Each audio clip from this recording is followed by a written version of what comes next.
Catalyst, a person or thing that precipitates an event and triggers a vast increase in the rate of progress. Over the last 10 years, Spokane, Washington, and the Inland Empire have experienced a rate of growth that has never occurred in the past. As a native growing up in a family of developers, I have always been intrigued by our city and the people who are responsible for our growth. Up until now, there has never been a voice of progress and development. Catalyst. This is the place where you will meet all the players responsible for the growth and development of our beautiful cities and this region. This is not just another local podcast. This is the Catalyst. And I'm your host, Bruce Van Cott. Hey Spokane, this is Bruce Van Cott with the Catalyst podcast. This is the first episode we've got going on today. We've got Brett and Chris Batten here, and we're going to be covering a whole bunch of different topics. But today, I want to start off with just in the Spokane market in general. Brett, you're kind of the sports guy here with the Spokane Indians and with the Chiefs. So tell us a little bit how COVID's affected sports. Obviously, not much going on right now. No, it's been just unprecedented. The baseball season was canceled. So just imagine that you have 38 opportunities to generate revenue, and we had no games, but we still had expenses for 12 months. So financially, it was not a pretty year, and with hockey right now, our season was stopped with 2 regular season games to go and no playoffs. And we're in talks right now that we had targeted a start of December, and now the new target date is January 8th. But, again, the science on the ground and Dr. Lutz in Spokane and the state, they'll determine whether we play or not. It's just I get on these calls with the 3 baseball teams in the leagues and the Western Hockey League, and I tell people I never get good news. It's all bad news.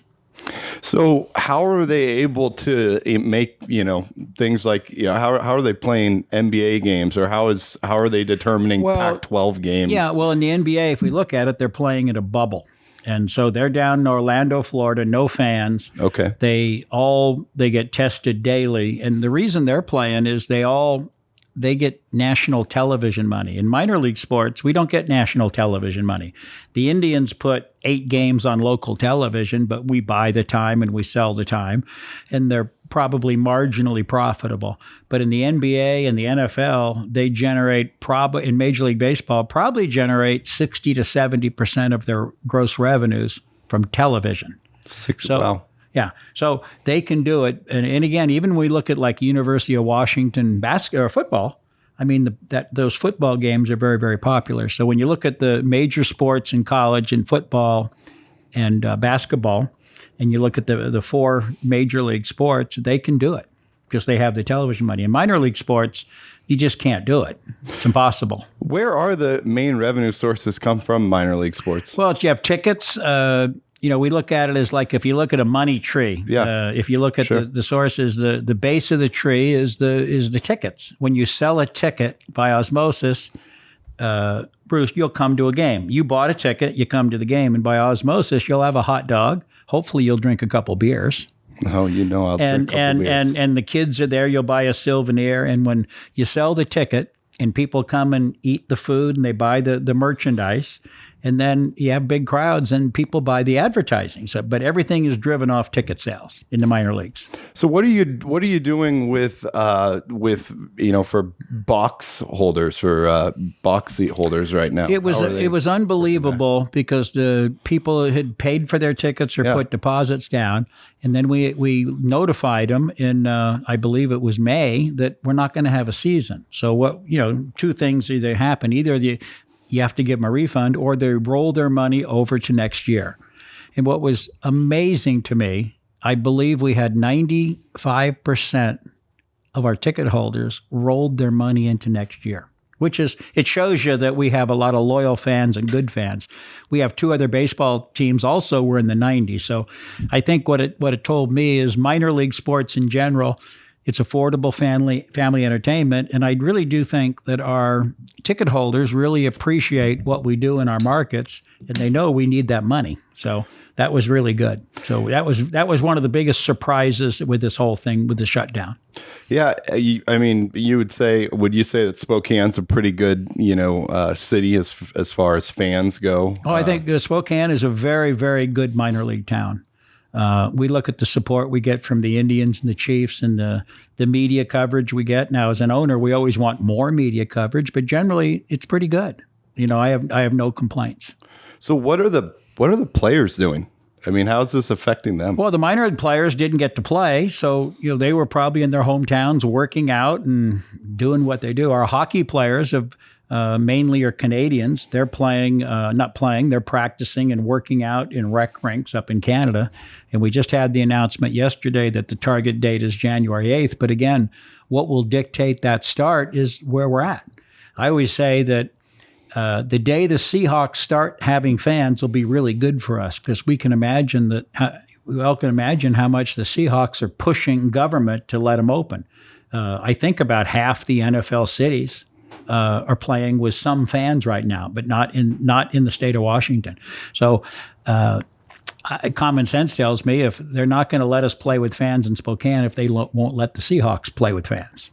And then Gonzaga, we all know they'll start in a bubble in some of their tournaments they're going to play Absolutely. in. Again, those are funded by ESPN. So they have ESPN money coming in for that. But it'll be interesting. I'm a Gonzaga season ticket holder, and they don't know whether they're going to have fans. And again, it'll be what's happening on the ground at that particular time.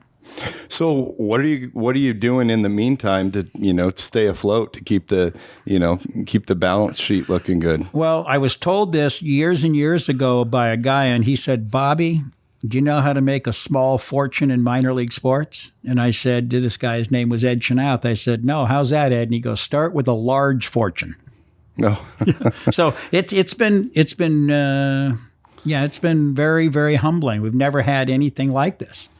Our teams have been, every year we've owned the teams. We've always made a profit every year, and I'm proud of that. And and our landlords are proud of that, because if we don't make a profit, we can't keep good people, good coaches, and that means the franchise is not going to be something we can all be proud of in Spokane. But 2020 will be my tax guy will really like 2020 when it comes to the losses in all the sports teams. Yeah, and you got your taxes done today, right? Yeah, but that was from 2019. So Perfect. Yeah, so 2020 is going to be bloody. Yeah, I imagine that's going to be that way for a lot of people. Speaking of landlords, you guys do quite a bit of real estate business here in town. And Chris, you have worked with Bobby for quite a while. You actually renovated the building we're in that I own right now. When did you guys do this building? We probably did this one 15 years ago. 15 years ago. Yeah. Okay. Yeah, when we did the one across the street, or just shortly after doing that one. Okay. So tell us about RenCorp a little bit and what you guys do specifically in the real estate industry here. Well, we love old buildings, and Spokane's always had a really good stock of inventory. Yeah. Or it has historically. Anymore, though, there aren't a lot of older historic buildings left. They've all been renovated, which is good. So, we look for value-added properties that we think we can go in and turn around and improve and create value. We find properties that we can get on the local register such that we don't have property taxes. We have property tax abatements. So that's another advantage. But, mostly income producing properties downtown, and, been partnered with Bobby on, I think we probably have close to 20 properties downtown now. Wow. 20. Yeah, that includes a few parking lots. So yeah, I might add is it's kind of a bright spot. I also own apartments with my partner in California, but it's amazing to me that on our apartments that you can't evict a tenant for not paying anywhere. But it's amazing to me. I have a lot of faith in the American people, because I think, Chris, I've looked at our stuff out of state and stuff in California, and I think we're collecting like 97% of the revenues in apartments that we were collecting before COVID. So it's unbelievable. It's a credit to the people, because they could just say, "I'm not paying you." Absolutely. But people are good, and that's what makes me feel good. Absolutely, that gives you a lot of faith. Do you know? I'm sure you know a lot of other developers and property owners that you guys work with. You feel like that's kind of the same across the board, or are you guys unique in that position? Or I can't imagine that we're unique. Yeah. I think like Bobby said, I think most people want to meet their obligations and do their part as well. And our tenants have been great. We've had very few of them who haven't paid, and even fewer who have gone out of business, so to speak. We've only had one commercial tenant, but for the most part, everybody's hunkering down and kind of waiting for better days. Yeah, and you got to work with them. It's like no different if you have an apartment tenant and he needs some help. You give him some time, and the response has been great. So overall, and then even commercial, I feel for the restaurant industry. I feel for the dress shop, all these little downtown mom and pop businesses, and that's what Chris and I are. At RenCorp, he owns RenCorp, but we're partners on a lot of properties, but we're ma and pa property owners. It's tough. It's tough out there right now. But if you give the good customer service, you treat people right, I think you get rewarded. And I know Chris, with RenCorp and the properties I own with Chris, we're getting rewarded. Hopefully because him and his wife have done a good job. Yeah. Well, it's a relationship you got to create with the tenants, it sounds like. So how do you guys come to meet and link up and partner on these properties and some of these deals? I can go into that right now, and it started when I was going to buy one of the condos at the Auto Lofts, and I was all set. Here he goes. All set to buy it, Bruce. Yeah. And I was going to get 2 parking places, and then lo and behold, I get the contract, and it said 1 parking place. Now, Chris will have a different story that's probably more true than my story. Well, but we were, how it was, I bought a condo from him. I saw an ad in the paper. That's how they did that stuff back then. And I went down and saw it, and 1 became available, and we sat down, and he wanted price X. I wanted the price Y. And he came back and agreed to the price if I only took 1 parking place. So I want to tell that he swapped it on me, but he really didn't. And I still own that today, that unit. Yeah. Yeah, that's funny because that's literally almost before the internet. Not really, but before, the way you would advertise that would be a Spokesman Review classified ad. Exactly. A 2-line ad. There was no iPhones at that time. Yeah, and that was literally probably, I would say, the second or maybe the third, probably the second downtown loft condo project. The first one would have been the Blue Chip Lofts, and then this is the Auto Lofts just on the other side of the tracks. Okay. Yeah. It was so cool, I said I had to own it. And we had a son in high school at the time, and we lived in the South Hill. And I said, honey, this would be really cool. When our son's gone, maybe we move downtown or whatever and get rid of the big house. So we had that. We furnished it, and we'd go down and stay on the weekends, sometimes invite friends over, and the railroad tracks were there. And I always liked railroad trains. I like train cars. Great. So it was right there. It was noisy, and it was just fun. Still, it's a fun little building over there. It's right by Barrister Winery.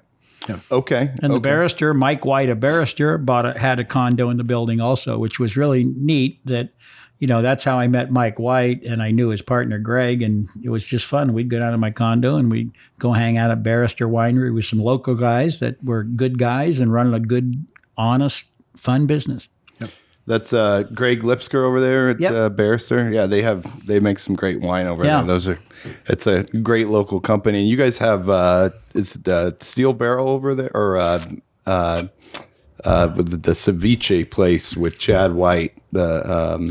Is a Steel Barrel? Yeah, Zona Blanca. Zona Blanca. Yeah, actually, correct, he's moving out of Steel Barrel. Oh, he is. He's moving over to one of our other buildings, the Holly Mason building, and he's going to move into where the old Rocket Bakery was. Okay. And then Chad came up with a new menu, new concept for Steel Barrel. So it's going to be, the Steel Barrel is going to have more of a meatball concept than a ceviche concept, but I think that goes pretty well with the beer, with the breweries. Yeah. And we're going over there after here, and I'm really excited because I'd rather have meatballs than ceviche. So I'm excited about Chad and his new concept, and Chad does a great job. Yeah. How were you guys able to link up with Chad? I mean, was this prior, or was this before or after Top Chef, or? It was after Top Chef. Yeah. Chad's from Spokane. I think he's a Central Valley guy. I think West Valley, I think. Maybe, is it West Valley? I think so. I think it's Central Valley. Well, the valley's just the valley, right? Yeah. Just the valley. Sure. Sure. I don't remember how we met. I just I met him in passing one day, and he was looking for a gig and a place to do something, and this was a good opportunity. So we met up and did it. And what's really cool about that, with what Chad has done in that particular location, I think he's done more with very little than most people do with a lot. That the Zona Blanca concept over there is about as basic as it gets, and he puts out a high quality product that's something that Spokane's never seen. And so when he did that, and he was doing pretty well over there. Then we did High Tide with him over in one of our other buildings on the Skywalk, which was the lobster bar concept. And then he partnered up with one of the brewers and went out and did TTs out in the valley. So he's doing pretty well. We're proud of him, and he's doing a good job. Do you guys have anything other than the meatball concept you're talking about coming up with him at all, or? Just that and moving Zona Blanca over to the Holly. That's about it right now. I don't think anybody's too aggressive in the restaurant business today, getting out and doing new concepts. But it's tough right now. Yeah. So talk to me a little bit about, just the value of being able to build partnerships with tenants, like someone like Chad, who, is just a killer in his industry, here locally. Do you guys go into projects thinking, hey, we're going to have this anchor tenant? Do you have other tenants, along those lines that kind of drive a project or drive a concept for something? I'll turn it over to the expert here. Yeah. I wouldn't say we have got any that drive a project, but we have done some projects. We bought the Numerica building downtown, and obviously we've got a great anchor tenant in Numerica, but we also, one of our other partners was Nystrom Olson Architects, which is Chris Olson, Sam Nystrom, and they were tenants in the building. So that's a great example of a relationship that we really benefited from in buying that building. Yeah, we love the idea of if and Chris and I have some partners that go into our projects for me, and when Sam and Chris they had expressed an interest in buying a building.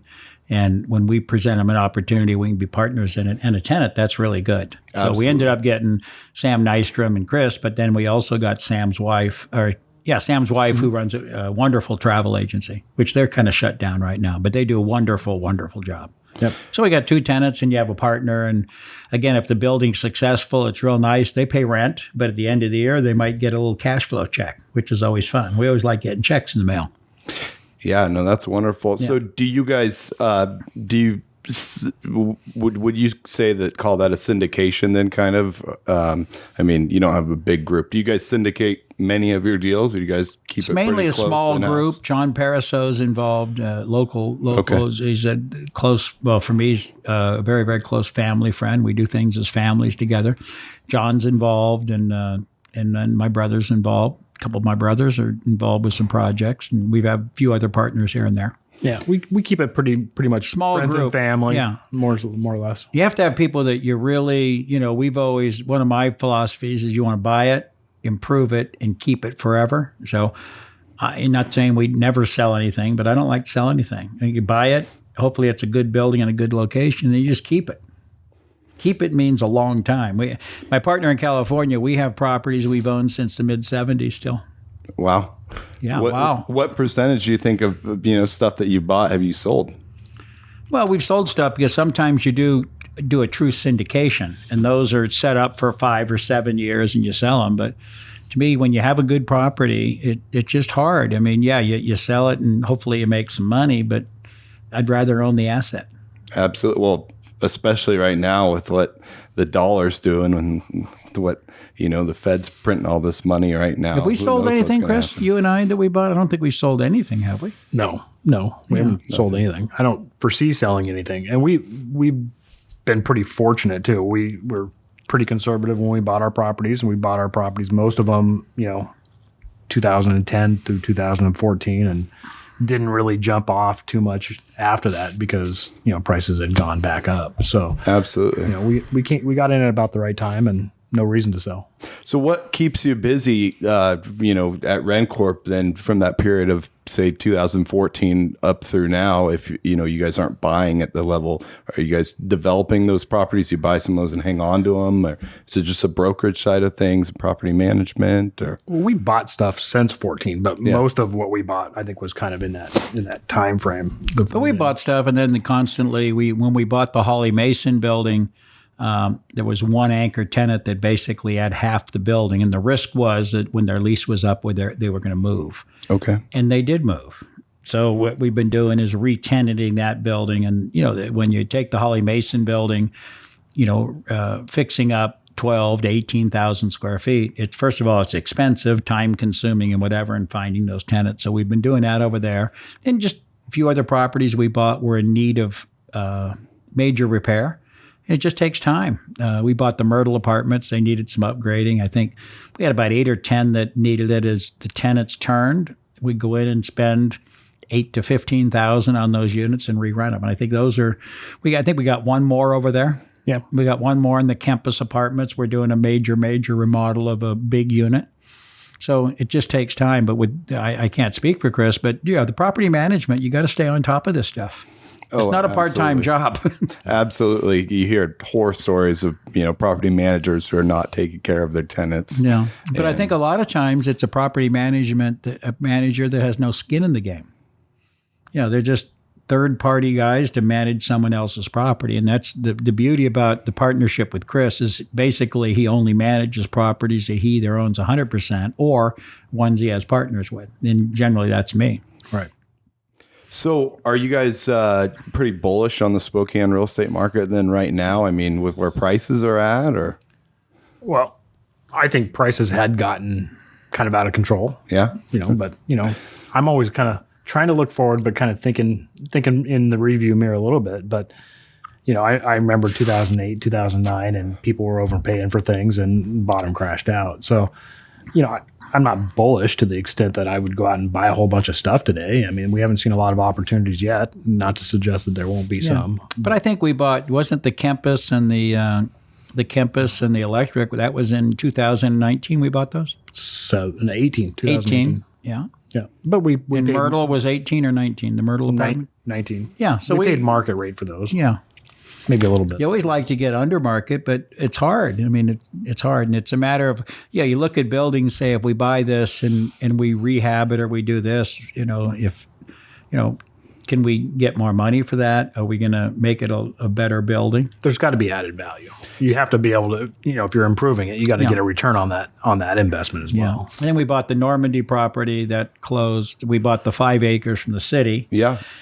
And that's a property that really, since we've closed on a little over a year ago, we've been doing environmental remediation. You got to go through all that environmental stuff. And I think we got one more quarter before we got a clean bill of health. Yep, that's what we're working on. Yeah. And that's 5 acres. It's a very, very exciting, could be a mixed unit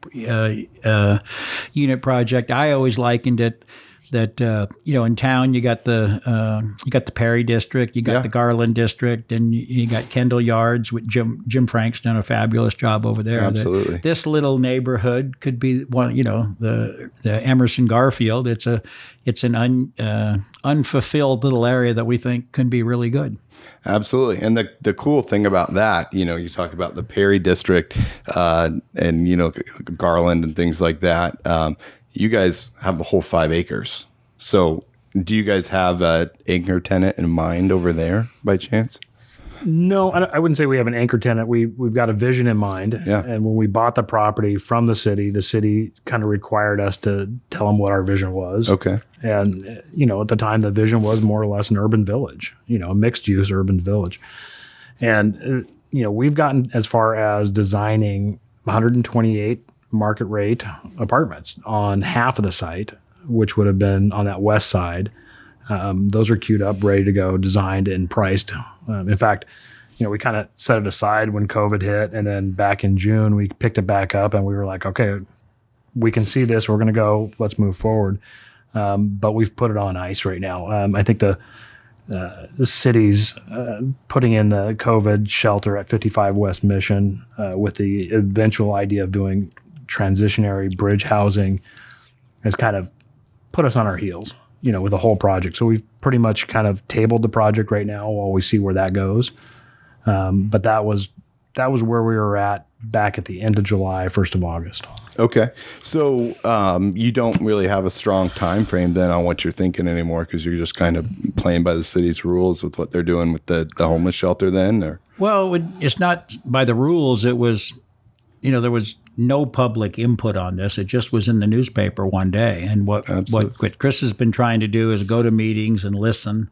And I think if you just look at the emails that are floating around, and I don't think anybody has a clear idea. It's everybody, if there's an issue with this homeless shelter, call this number, but everybody just points another direction. And Absolutely. It's and it's issue, and over at your place here, Bruce, I know there's been issues in your neighborhood.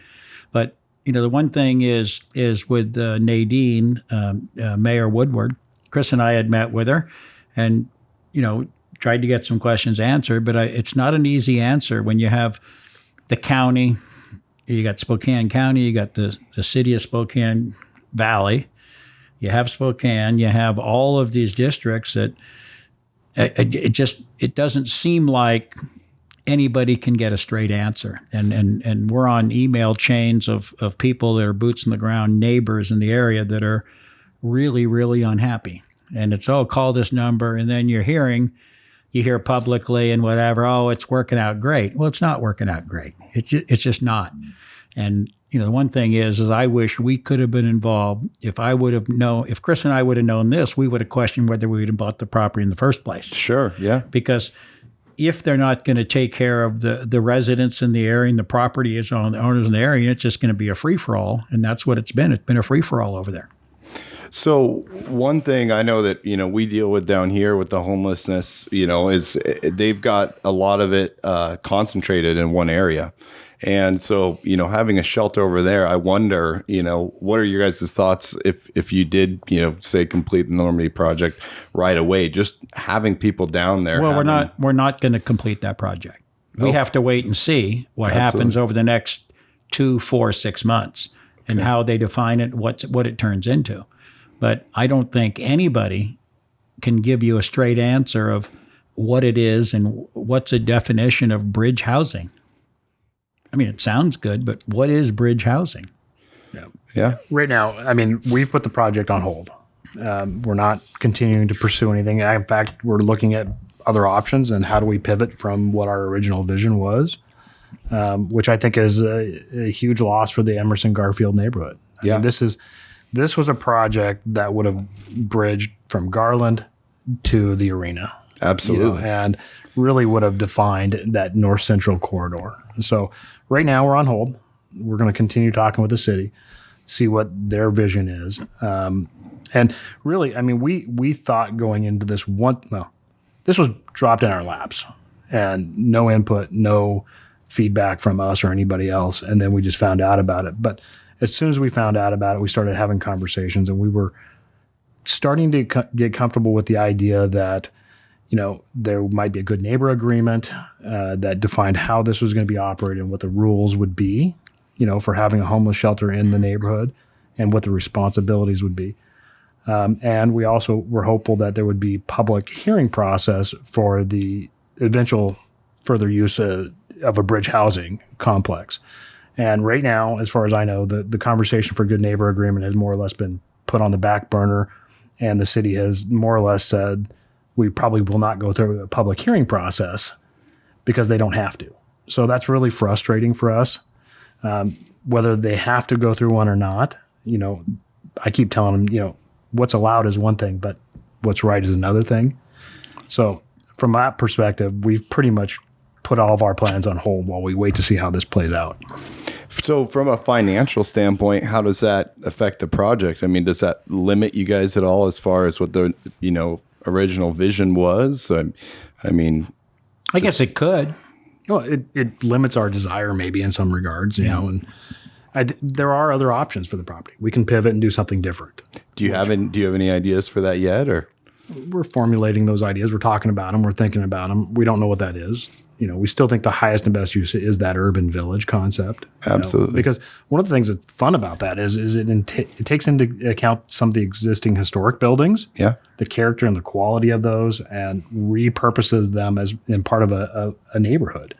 Whereas much of anything else that we can imagine, probably those buildings go away, probably. Yeah, on most any other concept, someone just tears it down, and they just tear it down and might build low income housing, and it becomes a neighborhood of that. But these 7 buildings actually. 1, 2, 3. There's 5 or 6. There's 5 or 6 buildings that are brick buildings and whatever that are so cool. Yeah. And right now we think we're going to keep them all. And those are early 1900, this vintage virtually. Yeah. But other uses, if this turns into just a homeless type of area, someone will want to buy it and buy the whole thing, probably demo everything and just build something that neighbors will not be proud of. I mean, and that would be a shame. I've followed that project, and just, been reading about it in the paper since you guys purchased it. And I think we need to see more of that type of stuff in Spokane. We have so many old, neighborhoods. I mean, even like West Central, for instance, when Kendall Yards came in, that has done so much for the neighborhood. And that's, kind of a no-brainer, being right there, on the river, the Centennial Trail and location and everything. But what are your guys' thoughts, as developers, if the city is not going to, bring incentives, or if they're even going to de-incentivize you guys to do this type of stuff, what's the future look like for these neighborhoods? Yeah, it's pretty counterintuitive, really, when you think about it. We bought the property from the city. We told the city what our plans were. They required us to tell them. And we followed that, and that's what we were doing, and we were committed to doing that. And so this is it's disheartening, and it just kind of takes the wind out of your sails. But, we're still optimistic. I mean, it's a great pice of property, and we're going to figure out what we're going to do with it. It's just maybe it's not quite the same thing that we had envisioned originally. Yeah.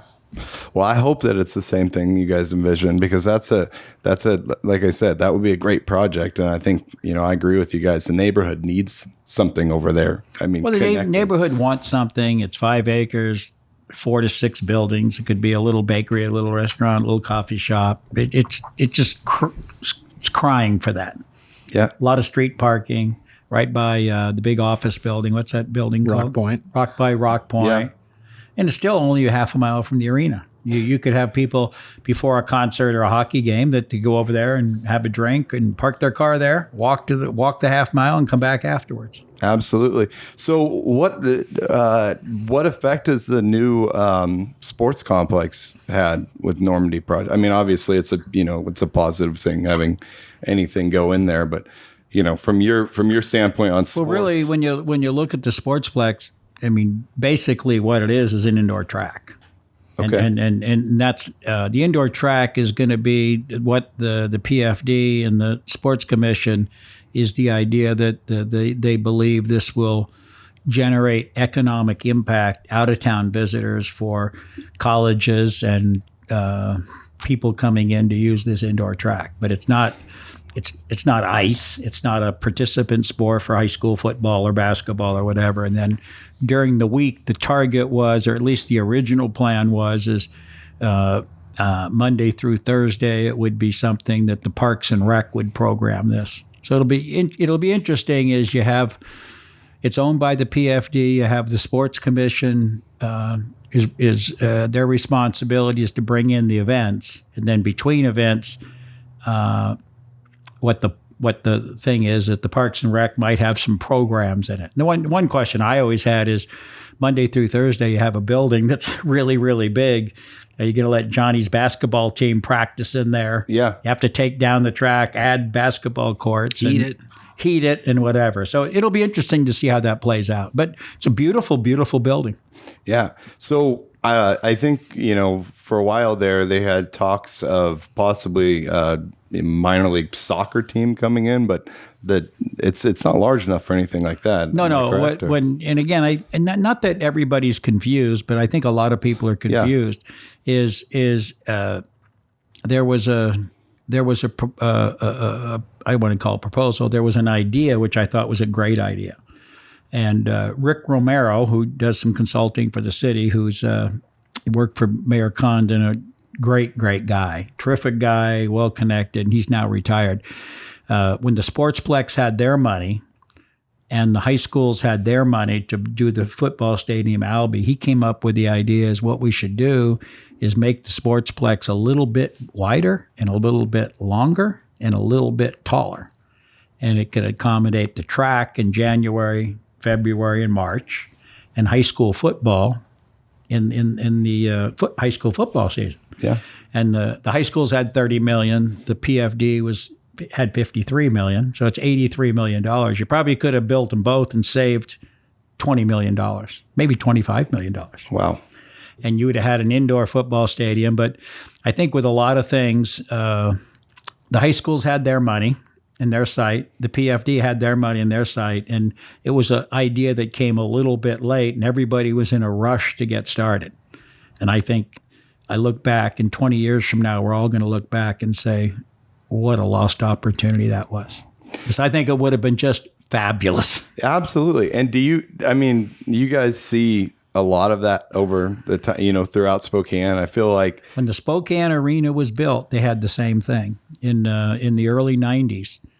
The libraries had their money, transit had their money, and the arena had their money. And a guy named Kennedy, who worked for U.S. Bank, late in the process, he came up with a rendering of, hey, we should put the arena downtown where right now Waltworthy's hotel is. Oh. So he said we should do the arena right there, transit underneath, where they could let in. Just, if you ever been to Madison Square Garden or any big city in America, all transit ends at the Madison Square Garden, and people just walk right up in the arena. Sure. And then the libraries could be part of that. The libraries on the outside. And again, everybody had money, and you would have had way, way better project. But everybody said, the libraries, we have our project, the arena had their project. And the one thing is it would be great to have a downtown arena. It'd be unbelievable, looking back.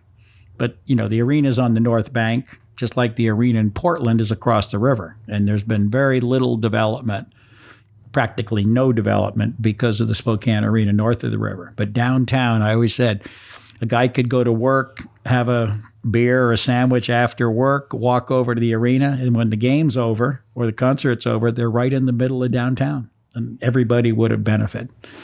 But it didn't happen. But again, I think, and it's just not Spokane, it's everywhere. People have their money and they don't want to take that vision. But this guy Kennedy had an unbelievable vision.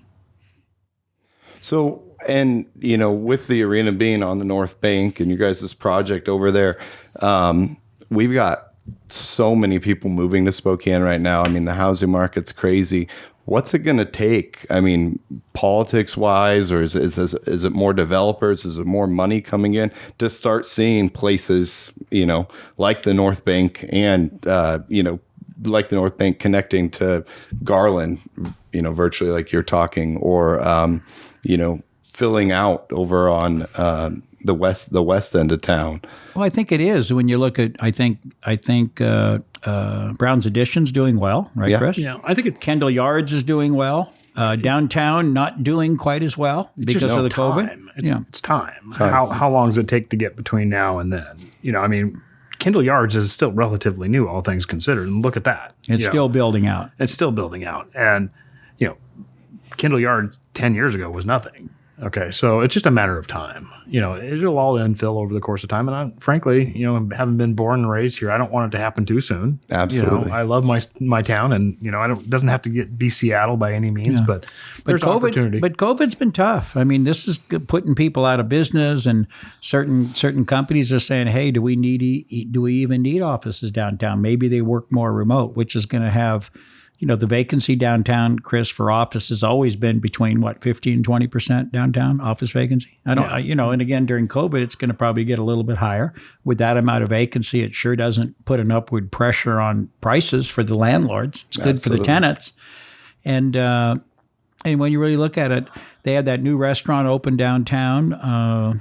Wooden City. That is a wonderful place. Wonderful place. Oh my God. You look at Durkin's, what Deb Green is doing in Durkin's, doing a great job in Madeline's. Yeah. There's a lot of people doing some good things, but as we all know, places go out. And then there's an Italian place that's going to open up in the Olive Garden, which, again, if you get on that guy's website, he's got 16 restaurants in Seattle. So wow. I think it's good.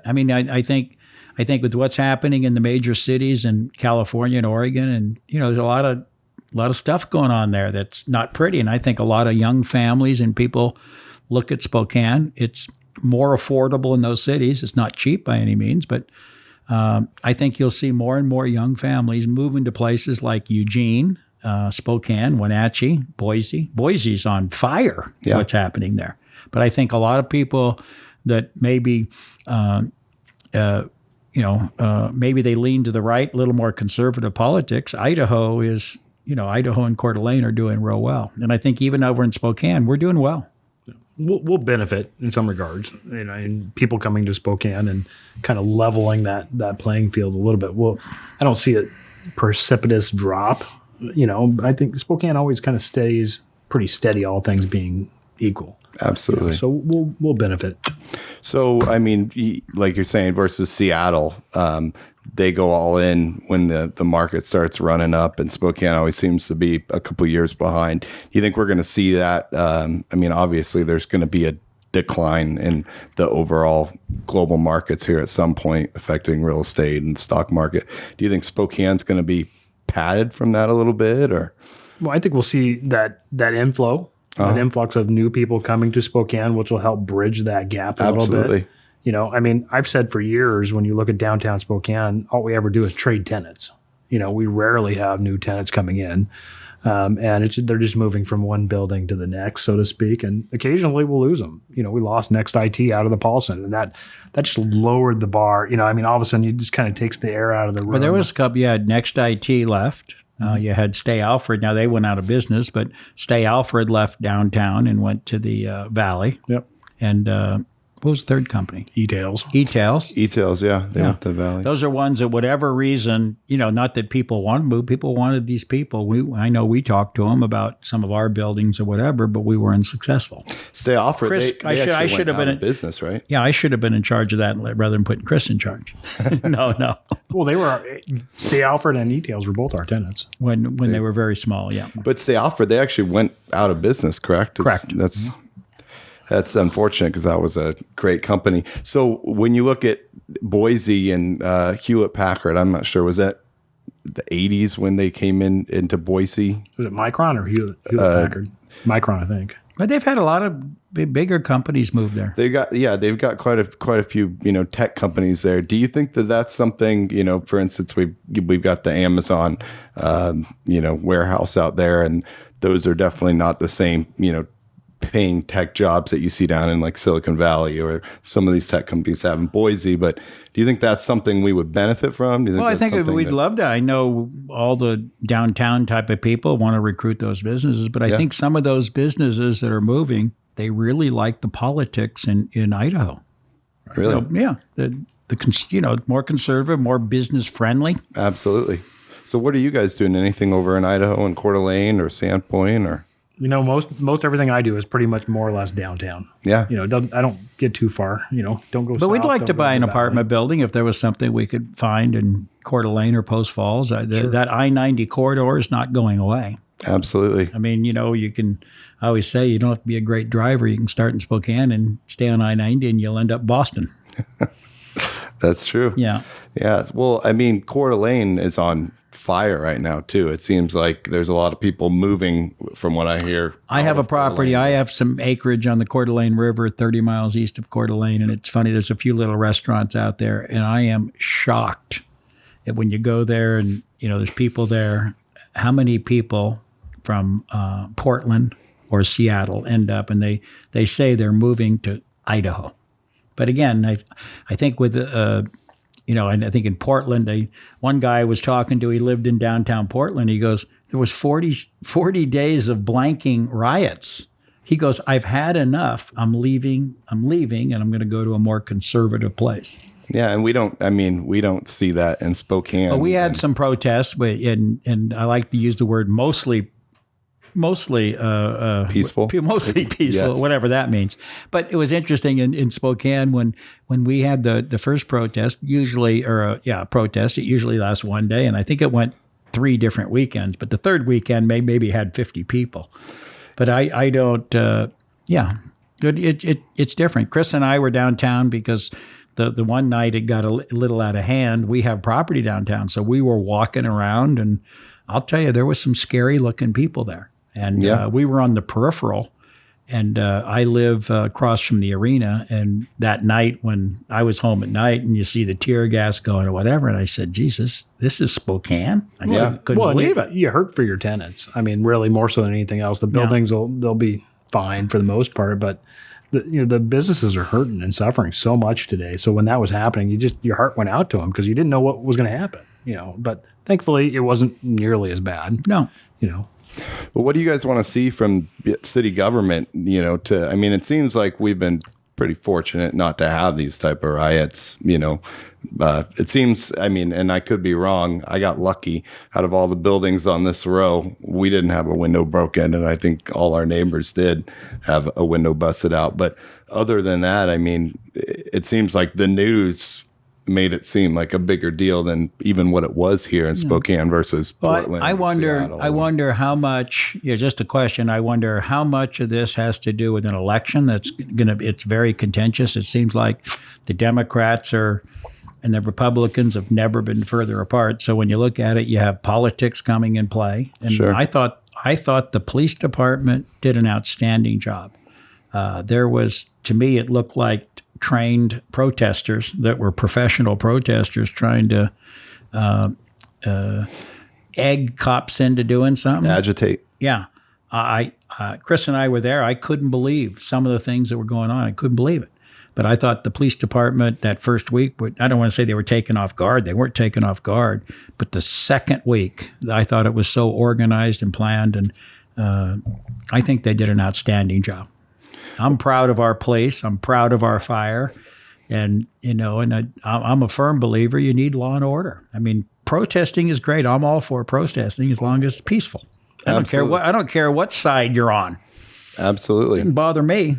Just be peaceful, Yeah, well, it's not good for anybody, in my opinion, to be destroying property, and it's not good. You look at just the downtown core right now, like you mentioned.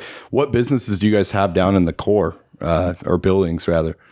Well, the STCU, it's the Numerica building down there, but then we've got the building Huppins and Dutchess, the old Huppins Hi-Fi building, and the Dutchess. Well, no one knows that. Building. They know it for the Durkins building, Durkins, and they know it for Wanderlust, Sweet Peaks, Locust. We kind of got that little foodie. And there's another one, since we're going to give some plugs. Our tea place. Oh yeah, Revival down there in the basement. Revival Tea.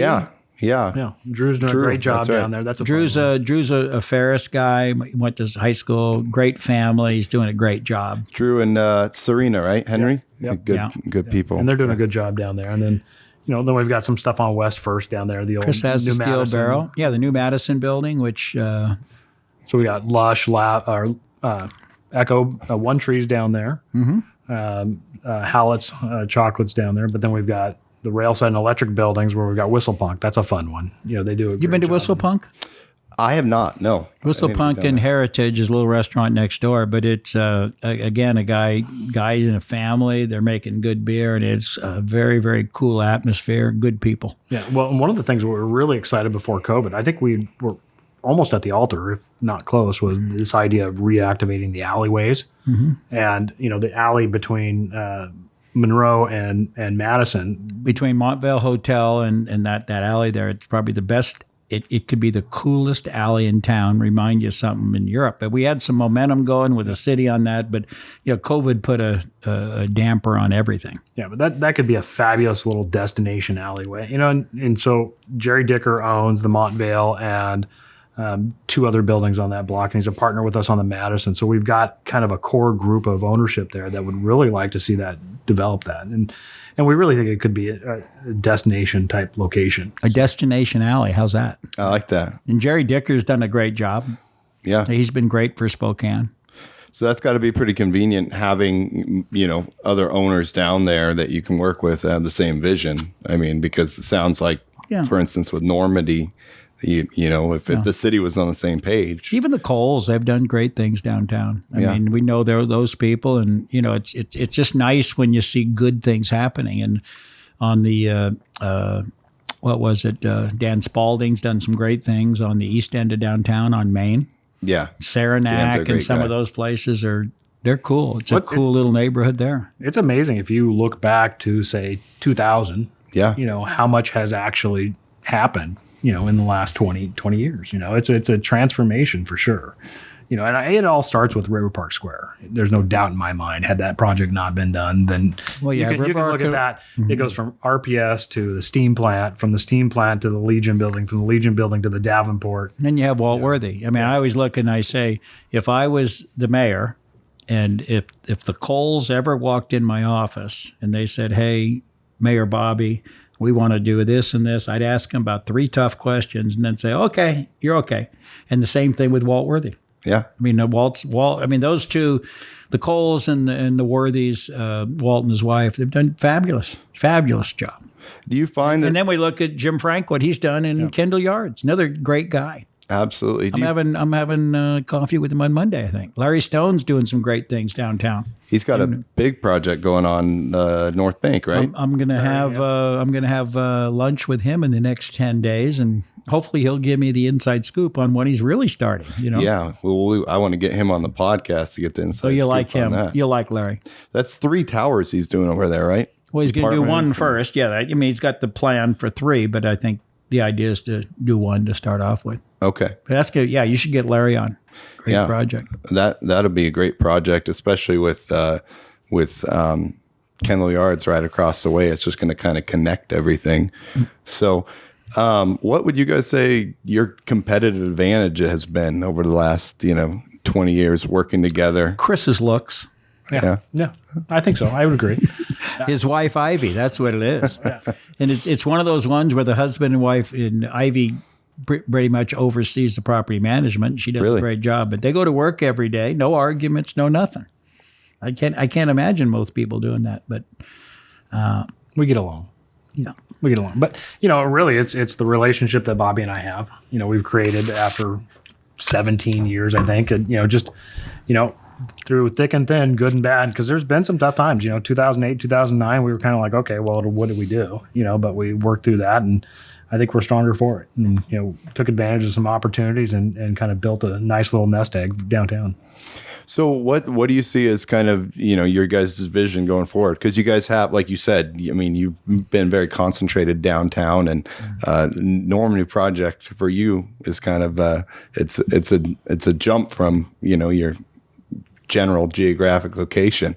So going forward, are you going to look for more properties that you can do that way, or things further outside of downtown? Or are you still?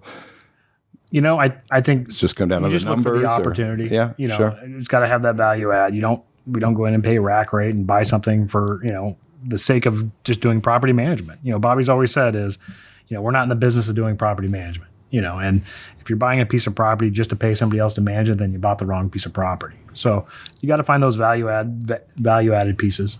Who else is doing well that from a development standpoint that you guys are seeing here in town that are out making stuff happen, competing with you guys? Well, the Tampian boys are doing a lot. Jordan, Joel. They're doing great. Absolutely. Jordan, I love sitting down with Jordan, in the Brick West. They did a fabulous job. They're doing some apartments. He's doing some other projects. So it seems like they're doing some good things downtown. Yep. Yeah. Totally agree. Yeah. They've kind of taken it to the next level and with Parkview and Brick West, and they're doing the 2 projects on Wall. I think they had a pullback from the big warehouse building by the tracks on Wall. They bought that right before COVID. I think it was in either December or January, and but I think maybe they're pulling back on that one a little bit and just maybe pocketing. Dave Black's taken the old building and converting it to apartments, which will be great. Is that going still? It's under construction. James S. Black right now. Yeah, they're building it. And then Jordan's also got that loft project on Adams. Lolo Lofts, which is crazy cool. Awesome building. Yeah.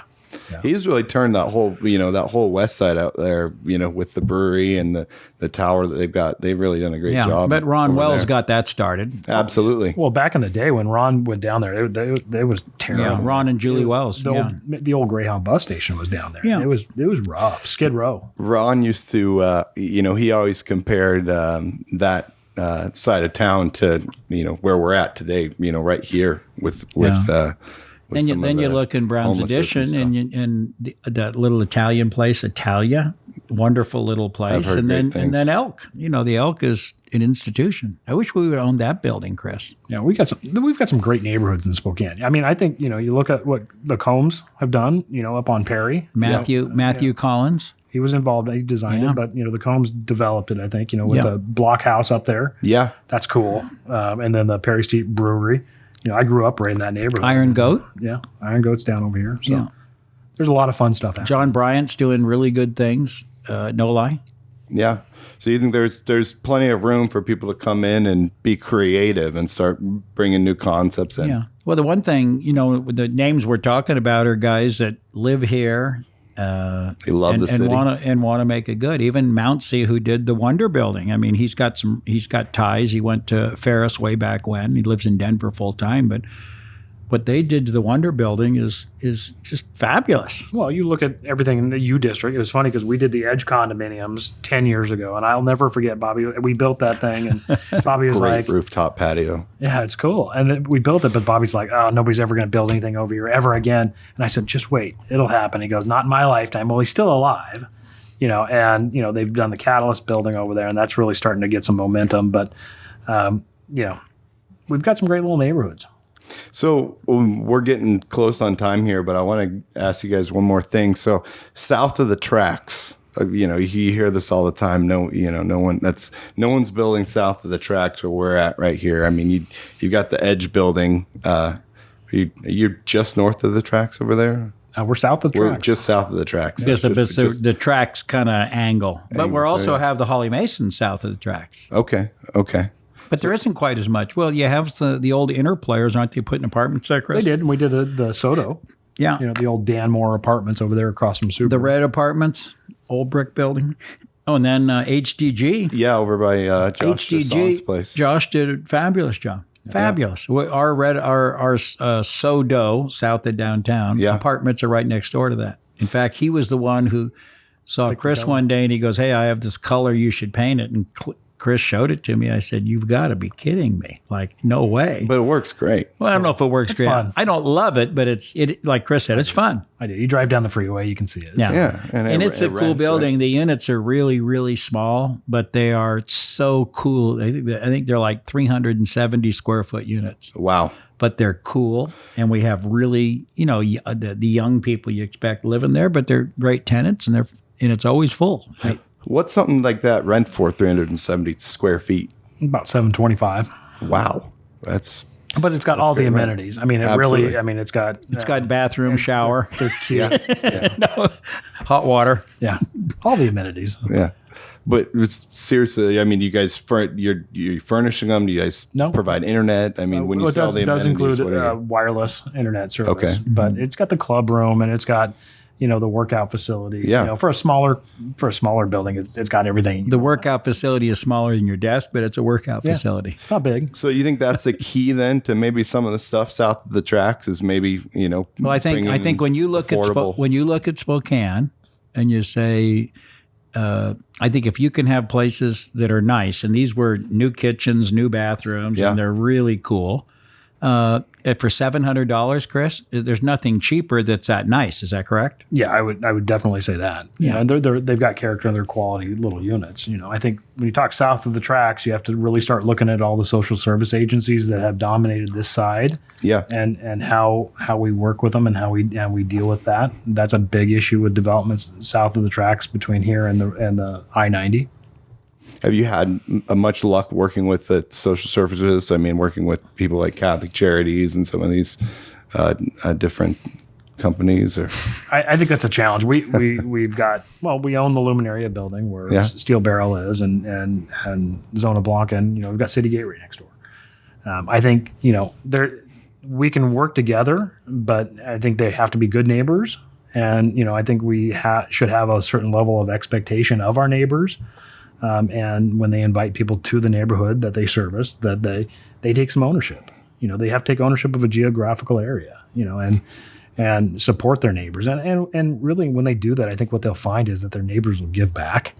I mean, if I had a good neighbor I wouldn't have to spend, $1,000 a month of security on a little building. I could donate that back or a portion of it, And so I think there is an opportunity, if we look at some of the social service agencies south of the tracks, to enter into good neighbor agreements where there's a certain level of expectation of everybody. Okay. And the expectation might be their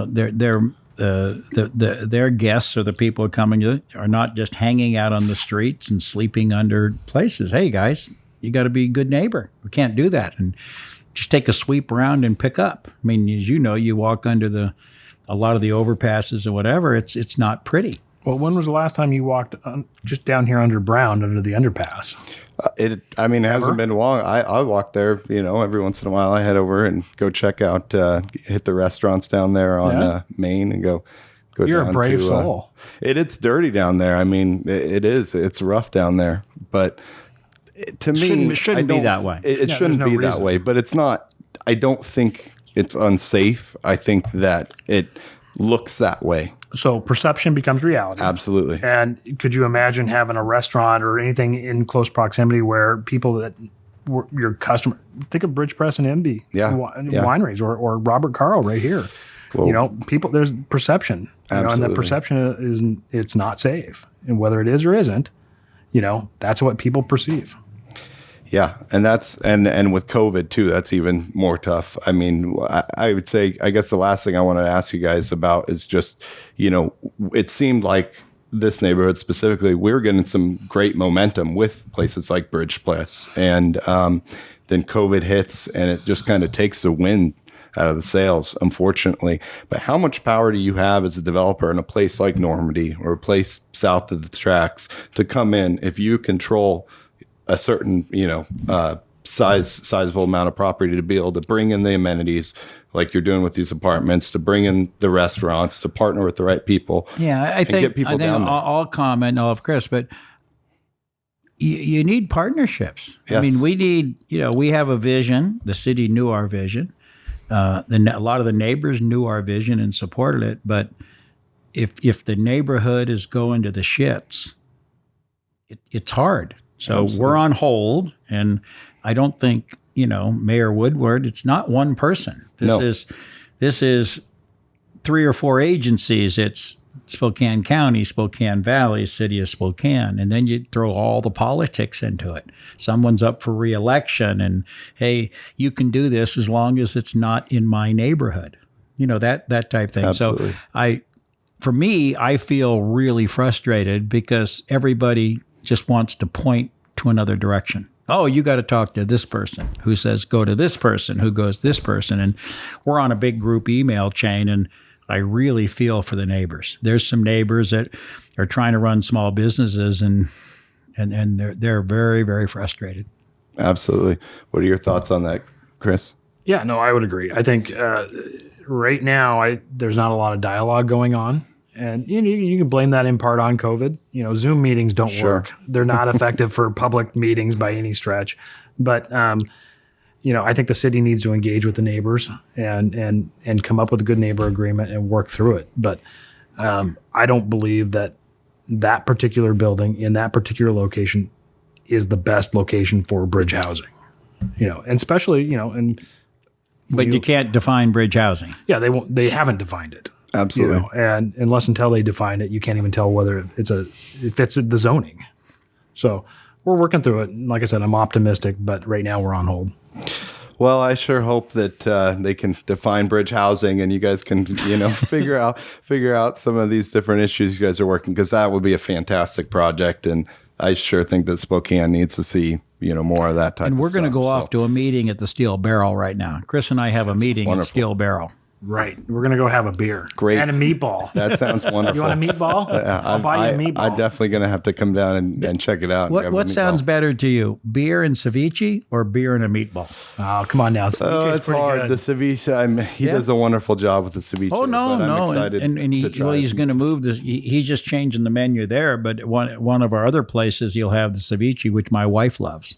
Well, and I'm sure they can serve beer there too. So everybody wins, right? Yeah. It's a win-win. Wonderful. Well, that's time. So thanks, guys. I appreciate it. Thanks, That's awesome. Yeah. Thanks for coming down. That was good. Yeah. Take 2. Let's go take 2.